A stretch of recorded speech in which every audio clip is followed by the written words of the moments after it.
Are you tired of stutters, blurry visuals, and low FPS ruining your raids in Arena Breakout Infinite? Well, I'm going to show you the best optimization guide to squeeze every last frame out of your PC. Welcome back to the channel. If you're new here, I cover PC optimization guides and fix tutorials for competitive shooters and survival titles like Arena Breakout Infinite. By the end of this video, your game will run smoother, you'll spot enemies faster, and your FPS graph will look better than ever. So, let's dive straight into the settings menu. Gameplay and HUD settings, the competitive edge. First up, let's head to the settings menu and click on the game tab. This is where we fine-tune your gameplay experience.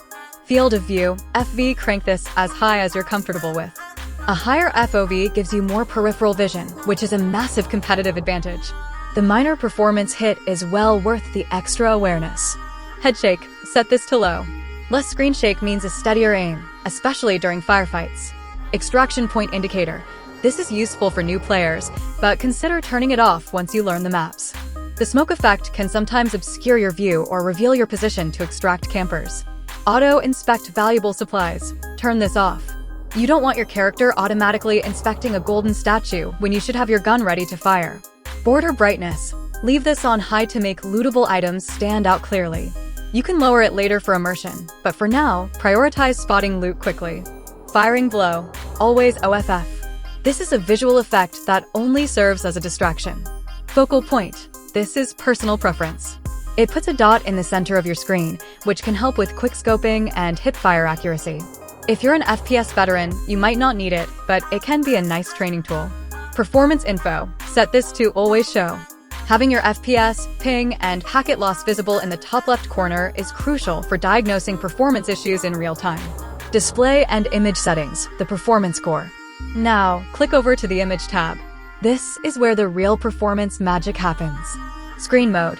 For the absolute best performance and lowest input latency, use full screen.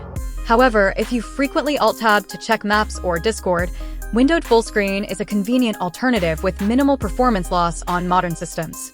MAX FPS. Uncapped is best for the highest possible frame rate and responsiveness. However, if you're streaming or multitasking and your system feels stuttery, capping your FPS just below your monitor's refresh rate can create a smoother overall experience. VSYNC. Always OFF. This introduces input lag. Super sampling, upscaling, this is a key setting. DLSS. Can cause some ghosting for some players, but generally offers great image quality. Quality mode is recommended. AMD FSR. A fantastic alternative if you experience issues with DLSS. Again, stick to quality. TSR. Unreal Engine's TA upscaling can be blurrier and cause more shimmering. It's not the top choice. None. Only select this if you have a powerful GPU and can run the game at native resolution without upscaling. Frame interpolation/generation. Always OFF for competitive play. It adds latency. Nvidia Reflex low latency. Set this to on or on plus boost if you have the option. This drastically reduces system latency for a snappier feel. Detailed graphics settings, the perfect balance. Scroll down to the detailed settings. Here's the optimal balance between performance and visibility.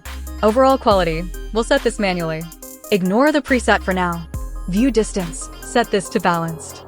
This reduces aggressive object pop-in at a distance, making it easier to spot distant enemies without a huge performance cost.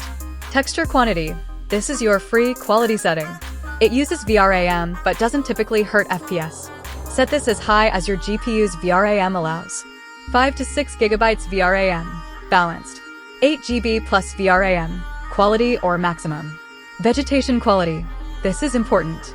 Set this to quality or balanced.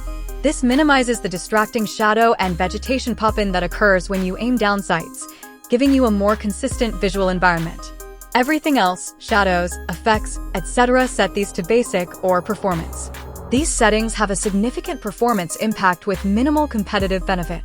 Post-processing, the final polish. Finally, head to the post-processing tab. Brightness. Adjust this if dark areas are too dark and you're struggling to see enemies. Saturation.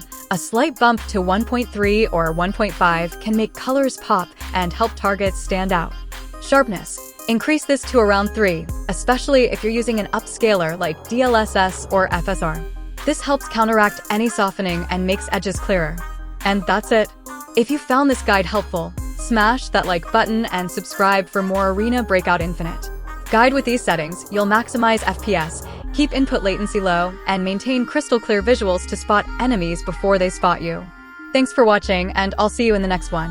I don't ever slow up, no I don't take shit. I got no love for the fakeness. If you wanna play tough and wanna hate this, I'll always show up and make a statement. I don't ever slow up, no I don't take shit. I got no love for the fakeness. If you wanna play tough and wanna hate this, I'll always show up and make a statement.